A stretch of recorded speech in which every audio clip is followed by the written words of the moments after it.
फुलसिंग आणि युलेचे रोप इयत्ता पहिली सादर करते श्रीमती क्षत्रिय अश्विनी विजय। फुलसिंगने आंबा खाल्ला, आंब्याची कोय त्याने मातीत फेकली। पावसाळा आला, भरपूर पाऊस झाला, शेत शिवार हिरवेगार झाले। मातीत फेकलेल्या आंब्याच्या कोयला कोंब फुटला। पुढे काही दिवसांनी कोंबाचे रोप झाले।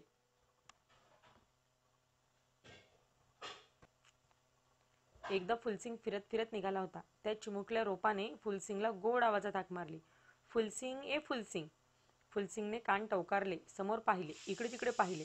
त्याला इवल्याच्या रोपामधून आवाज आल्यासारखे वाटले, म्हणून त्याने रोपाकडे पाहिले। इवलेचे रोप फुलसिंगकडे बघून हसले। फुलसिंग जवळ गेला। फुलसिंग म्हणाला, कोण आहेस रे तू? मला हाक का मारलीस? रोप म्हणाला, तू मला विसरलास? तू आंबा खाऊन कोय मातीत फेकून दिली होतीस, त्या कोयतून माझा जन्म झाला। फुलसिंगला खूप आनंद झाला। फुलसिंगने पालवी फुटलेल्या कोवळ्या रोपाला कुरवाळले, तेव्हा इवलेचे रोप पुन्हा गोड हसले आणि हसत हसत म्हणाले, शेळ्या मेंढ्यांपासून तू माझे संरक्षण करशील, मला वेळच्या वेळी पाणी देशील, माझी काळजी घेशील। जर तू माझी काळजी घेतलीस तर मी मोठा झाल्यावर तुला भरपूर आंबे देईन, गारगार सावली देईन। फुलसिंग रोपाचे बोलणे ऐकून भारावला। फुलसिंग म्हणाला, मित्रा, मी तुझी काळजी घेईन, तुला पाणी घालीन, तू मोठा होशील, मीही मोठा होईन आणि तुझ्या सावलीत माझ्या मित्रांना घेऊन खेळायला येईन, तुझी माझी मैत्री पक्की होईल।